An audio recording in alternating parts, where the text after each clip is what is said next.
Hi guys, how you doing? Welcome back to the channel. Now, the season's nearly over. It's the business end. Things are getting wrapped up.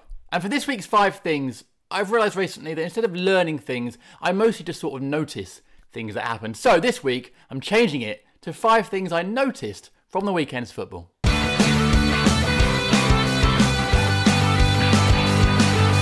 Chelsea won the title, which I think we all knew was going to happen, and their players celebrated it in peculiar fashion. After the win against Watford on Monday night, we had Zuma and Louise doing whatever this was.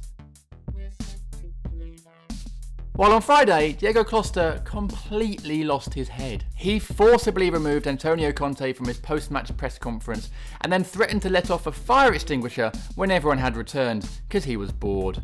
And afterwards he tried to get champagne out of his eye with Lucozade. I'm starting to wonder whether Diego Costa isn't quite the brilliant evil mastermind we all thought he was. Meanwhile, down the other end of the table, fans of already relegated Middlesbrough pleaded with referee Anthony Taylor to send off their own goalkeeper Brad Guzan after he'd brought down Shane Long in the box.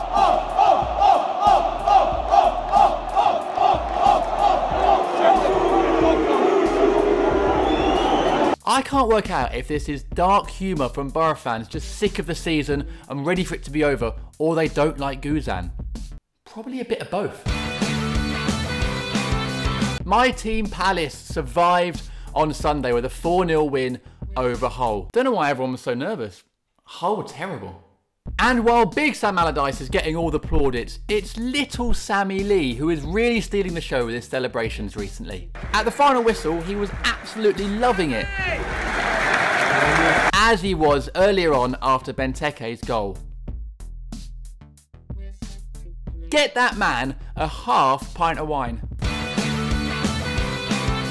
Meanwhile, in Switzerland, a chap called Adrian Golfo scored the best own goal of the season.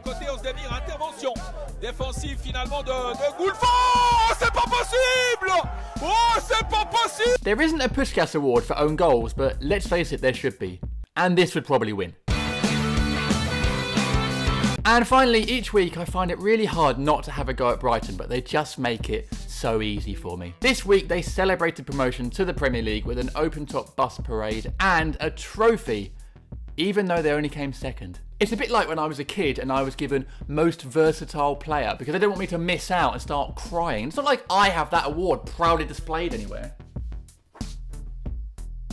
Right, that's it for 5 things I noticed this weekend. Comment below with things you noticed from the weekend's football or learned. Just get involved in the comments. Drop a like on the video if you enjoyed it and subscribe for weekly football content from my channel. I'm off to go and wash my face, but with water, not Lucozade.